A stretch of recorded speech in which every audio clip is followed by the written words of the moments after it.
პოლიტიკური დღესასრიგის მთავარ თემად რჩება ზურაბ ჯაფარიძის დაკავება. შეფარდებული გირაოს გადაუხდელობის გამო ერთ-ერთი ლიდერის დაკავებას პოლიტიკურ დევნად აცხადებს ოპოზიცია. საგამოძიებო კომისიას კი პოლიტიკური ზეწოლის ინსტრუმენტად განიხილავს.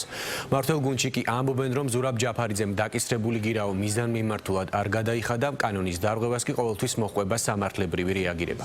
შეგახსენებთ, რომ კოალიცია ცვლილებებისთვის ერთ-ერთ ლიდერს ზურაბ გირჩი ჯაფარიძეს აღკვეთის ღონისძიება 22 მაისს შეუცვალეს და გირაოს გადაუხდელობის გამო სხდომათა დარბაზშივე დააკავეს.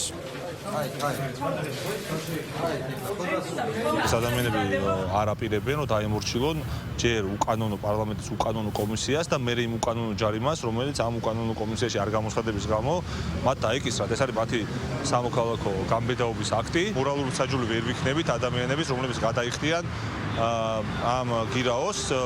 მე არ უნდა მომლო, რომ ადამიანები სხვა კუთხითაც იბრძოლებენ ივანიშვილის რეჟიმის წინააღმდეგ და არ დატოვებენ სპეკულაციებისთვის სივრცეს.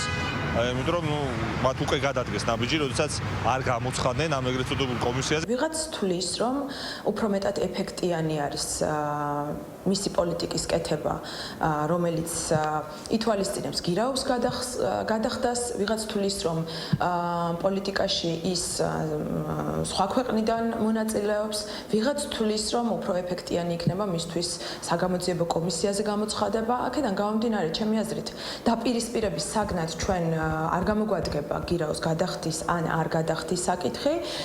კიდევ ერთხელ მინდა ვუსურვო ზურაბ ჯაფარიძეს მხნეობა ჩვენი პოლიტიკური ძალისთვის.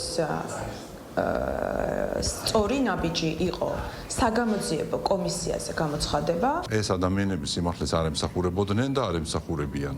შესაბამისად ახლა ზოგი იხდის ამ გირაოს, ზოგი არ იხდის ამ გირაოს, ესეც მეტყველებს იმაზე, რომ აი იმ ელემენტარულ საკითხზე ვერ თანხმდებიან პოლიტიკურად რა არის სწორი ან სამართლებრივად და როგორ შეიძლება რომ ამ ხალხს ხელისუფლება ანდოს საზოგადოებამ, რომელ კოალიციურ მთავრობაზე საუბრობენ საერთოდ და რომელ ხელისუფლებაში მოსვლაზე საუბრობენ, ერთი საკითხი არ არსებობს, რაზეც 10 კი არა, 2 პარტია რო გაერთიანდეს. არ არსებობს ასეთი საკითხი და უნებრივია ეს ყველაფერი ნიშნავს იმას, რომ არასოდეს ქართული ხალხი აი ამ ადამიანებს ხელისუფლებას არ ანდობს.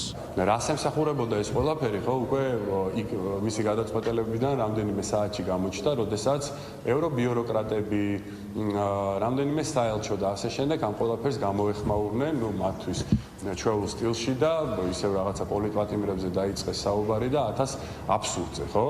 ახლა ყველამ კარგად იცის, რას ითვალისწინებდა კანონი და ჩვენ რაშუაში ვართ, ხო? თავად აირჩია ამ ადამიანმა ეს გზა გადაეხადა გირაო და ყველაფერი იქნებოდა წესრიგში, როგორც მაგალითად ბატონმა ხაზარაძემ გადაიხადა, ბატონმა ბადრი ჯაფარიძემ გადაიხადა. უბრალოდ ამით მათ ჭირდებოდათ, რომ კიდევ რაღაცა ხელოვნური მუხტი შემოეტანათ. ყველაფერი ხორციელდება გარე დავალებების მიხედვით, იქიდან გამომდინარე, რომ კიდევ უფრო მეტი სალაპარაკო მიეცეთ გარე აქტორებს, ვინც მტრობენ ჩვენს ქვეყანას.